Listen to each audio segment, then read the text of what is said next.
Yeah, excited about this season. A lot of work has gone on up until now, from being together in June, July, August, September, October, and now, starting up the season on Monday night. It's a great group. It's probably the most competitive group that we've had over the last 4 years.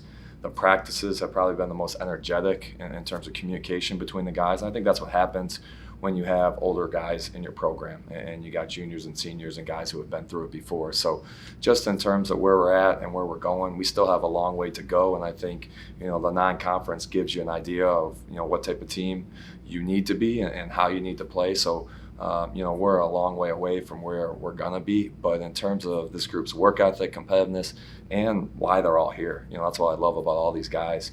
We have a lot of talent, a lot of depth this year, and they all want to win a championship. So I couldn't be more excited for the start of the season. I can't wait for Monday night. I can't wait for these guys to play in front of the community finally. We haven't had an exhibition game in this preseason, so for our guys, the first time to play in front of the community Monday night against a very good Low Rock team. I hope it's an electric atmosphere. I hope the dog pound reaches 2,000 people. I'm just really excited for this year. Speaking of Little Rock, I was asking a couple of players about that game last year, and obviously turnovers played a huge part in that. How much of a point of emphasis has been taking care of the basketball? Yeah, it's a huge point every single day in practice. Regardless if we were playing Low Rock or not, it's something. We talk about winning the possession game, whether that's turnovers, whether that's rebounding, and if you can have more possessions than the other team, you put yourself in a better position to win. So against Low Rock, though, we had 23 turnovers against them. A lot of those gave them baskets. And we got to do a better job of that. We had some turnovers against Alabama, some turnovers against Kansas State that led to easy points for them as well. So that's going to be, one of our main topics, probably, every single game. Rightly or wrongly, a lot of fans look at your free throw shooting from last year and say that's a problem. Is there anything you really can do besides just practice free throws to improve that? Yeah, not too much. I mean, free throws can get mental. We led the league in three-point shooting, so we're a pretty good shooting team in general. Obviously we got some guys who shot the ball well from the free throw line, other guys who didn't. Some of those guys took more free throws than the other guys, and that hurt our percentage. But in terms of closing out games and winning the close games this year, we got to be able to make free throws. Free throws help win championships. So that's definitely something that our guys, have continued to work on throughout the summer and fall here. Rich, you mentioned close games. That has to be a big point of emphasis moving forward, considering how you let a lot of games slip away last year. How have you gone about changing maybe what you're doing late or what this team has to do late in order to win? Yeah, you know what? We put ourselves in positions to win a lot of games. I mean, the league was probably as good as it's been in a long time last year with the amount of experience that we had in that league, all the COVID guys coming back last year, and for us to Loyola, Drake, Northern Iowa, to play all those teams to really 1-2 possession games. We know what we're capable of. We got to get over that hump, and that's a challenge to the older guys to play with a little bit more poise and make that extra play. And it's not always the last 2 minutes. It's sometimes we're up 6 in a game and we could stretch it to 12, and now they fight back, and now it's a 1 to 2 point game. So just with these guys understanding all the little things matter, and Marcus, Lance, Trent, those older guys have done a great job sending that message in the locker room and in practices. And you would look for the new players to help you get over that hump too. Oh yeah, everyone, all 15 guys. I think that's going to be a huge strength of ours. Is different guys are going to help us win games in different nights, and we might not know which guys are going to be those guys on each night. And everyone's got to be ready. Everyone's done what they need to do to prepare themselves to have a successful season. So the new guys that we do have are definitely a big part of the reason why we think we're going to be successful this year. Do you remember how you felt going into last year's opener, and how does that compare to this year's opener? That's a good question. Did you see 23 turnovers coming? No. I recall you being surprised. Yeah, no. It was rough watching that game again a couple days ago. It wasn't a pleasant experience. I don't really recall how I felt. I'm sure the first game's always. You play the exhibition games, you play the scrimmages, and you get a feel for it, but then the real stuff happens, and there's things that you can't control. The scouting report is so much different for these first 2 or 3 games than they are once you start getting numerous games on a team. So there's some surprises during the games, and we didn't play with a lot of poise last year. It was on the road. Again, we had a lot of sophomores and juniors playing last year.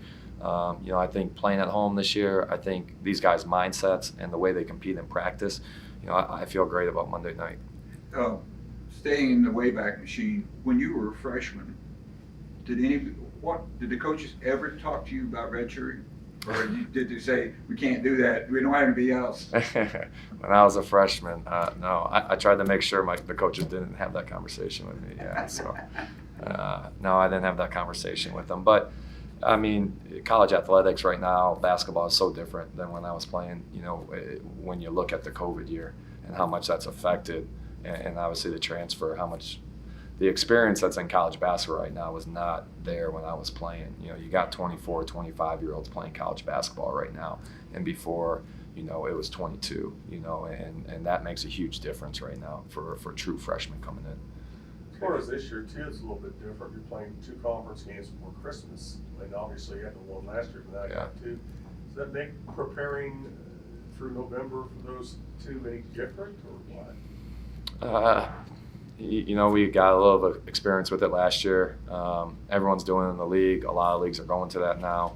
So you're a different team than you are, December 7th, than you will be January 7th or February 7th for sure. But so will Indiana State, so will Evansville be. So I think you do your best.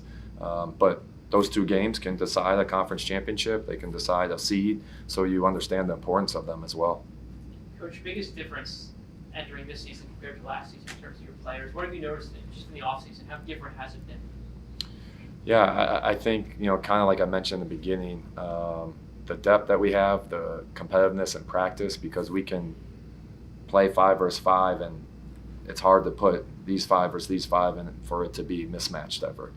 So our practices have been extremely competitive, and I think that is when you have a great team, is when you have championship practices. And the communication with our team, I think this year, again, because of the experience, the guys are more comfortable talking about the basketball things, about the culture things, to each other and holding each other accountable at a greater level than probably in years past. Was that championship practice type of element missing from last season? Our guys played hard. I don't think in terms of, being able to just mix up all the lineups and mix up all the guys and have 6 guys on one team, 6 guys on another team, and not know which team would win, and not know which team would be able to come out on top. As a coaching staff, we can take these 5 versus these 5, and it's going to be a surprise. Whoever's going to play the best defense, make the most shots, but it's not going to be because this team's stacked versus this team or anything like that. I told somebody the other day I thought Ferguson kind of reminded me of a young Armand Fletcher, which is kind of pushing things, I guess, since he hasn't played any games really. What does he have to improve to get any PT this year? Yeah, AJ's gotten better every single day since he stepped foot on campus. His senior year of high school was COVID, so he didn't get a ton of basketball that year. And then transferring from a D2 last year, he took a huge step this year, and he's done well. I mean, like I said, he's a completely different player now than he was in June when he got here. And, when he's played against Kansas State, when he's played against Alabama, he hasn't played with nerves. He hasn't been afraid. He's done what he's needed to do. He's played good basketball. And that's the biggest thing, is if he can continue to get better through this season. Who he is right now, who our team is, we can't be the same team that we are, come January. We got, 2 months ahead of us to continue to get better and better and better. And I think for AJ, for Clarence, for Troy, for Foster, for Scotty, some of those young guys, that's a lot of room. That's 60 days to be a different player. So just continue to work with them and develop them. With the portal, have you found over the last 2 or 3 years that bringing in a D1 player is an easier learning curve for them than maybe a JUCO or a D2 kid? Is it a quicker transition into what you want to get done on the floor? That's a good question. I think Division I, Division II is a little bit different than junior college. But it really just depends on the student athlete's basketball IQ, feel for the game. You could take someone from a great Division I basketball program, but he could struggle with things here, or take someone from a great junior college and you can pick up things really quick. I think that's more an individual, assessment. I think everyone teaches different things and different programs has different cultures. So it's really, when you looking at transfers, just trying to get guys that you think will fit, will buy in, will believe in, will be about what you're about. I think that's the biggest thing, more so than maybe even the X and O's type stuff. Do you know your lineup and rotation right now? No. I mean, obviously, we got pieces back and everything like that, and the rotation, like I said, guys have played well throughout the fall, and I honestly think we're going to have different guys step up each night and do different things, and everyone's going to be ready to go. And I think that's a huge advantage, especially as we continue through the season, because it is a long season. There's a lot of ups and downs, and it's hard to be at a high level every single game. So when someone's not, I think we have the ability to pick that person up. Who starts for sure? Marcus, Lance. Yep. Dry erase board. Dry erase board? So Yeah, it's like a you asked dry me erase yesterday. Yep. Dry erase board.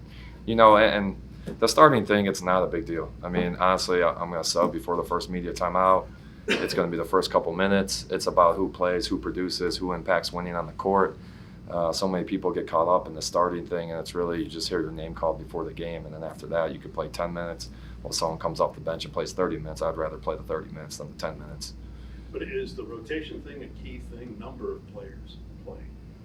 I think it'll sort itself out as we go through the season. I mean, I don't want to have my team figured out right now. I don't want to know, hey, this is our top 7, no one else is playing. This is our top 8, no one else is playing. This is what we're running on offense every single day. This is what we're running on defense. Like, I think, in terms of the non-conference, it gives you an idea of how you need to play. Until you go through that season grind, everything we do right now is what we feel like will be successful, but that changes. It changes with, some guys play a little bit better than you expect. Some guys might play a little bit worse than you expect, and then injuries, all different things happen.